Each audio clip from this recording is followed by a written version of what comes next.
Ερευνητές ανέπτυξαν ένα νέο βιονικό γόνατο που υπόσχεται πιο φυσική κίνηση σε άτομα που έχουν υποστεί ακρωτηριασμό.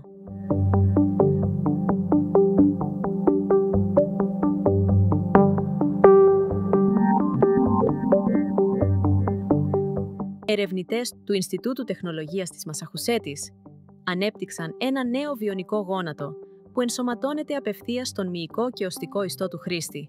Αυτή η καινοτόμως προσέγγιση μπορεί να βοηθήσει άτομα με ακρωτηριασμούς πάνω από το γόνατο να περπατούν πιο φυσικά και πιο γρήγορα, να ανεβαίνουν σκάλες και να αποφεύγουν εμπόδια πιο εύκολα από ό,τι θα μπορούσαν με ένα παραδοσιακό προσθετικό μέλος. Συνήθως, τα παραδοσιακά προσθετικά μέλη συνδέονται με το υπολειμματικό άκρο μέσω μιας υποδοχής, κάτι που μπορεί να είναι άβολο για το άτομο.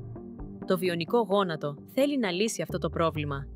Για αρκετά χρόνια, η ερευνητική ομάδα εργάζεται σε τεχνικές που μπορούν να εξάγουν νευρονικές πληροφορίες από τους μύες που έχουν απομείνει μετά από έναν ακρωτηριασμό και χρησιμοποιούν αυτές τις πληροφορίες για να βοηθήσουν στην καθοδήγηση ενός προσθετικού άκρου.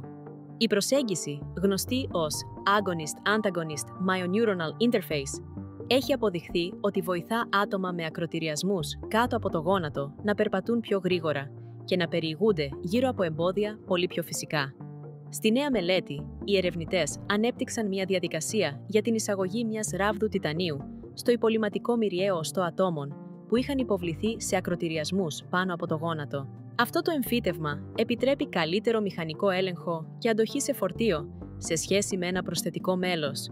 Περιέχει επίσης 16 καλώδια που συλλέγουν πληροφορίες από ηλεκτρόδια που βρίσκονται στους μύες στο εσωτερικό του σώματος, προσφέροντας καλύτερο νευροπροσθετικό έλεγχο.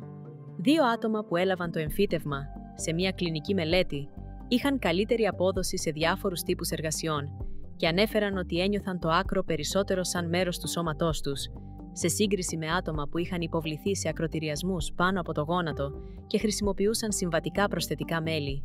Το σύστημα θα χρειαστεί περισσότερες δοκιμές για να λάβει έγκριση από τον Οργανισμό Τροφίμων και Φαρμάκων των Ηνωμένων Πολιτειών για εμπορική χρήση, μια διαδικασία που αναμένεται να διαρκέσει περίπου 5 χρόνια.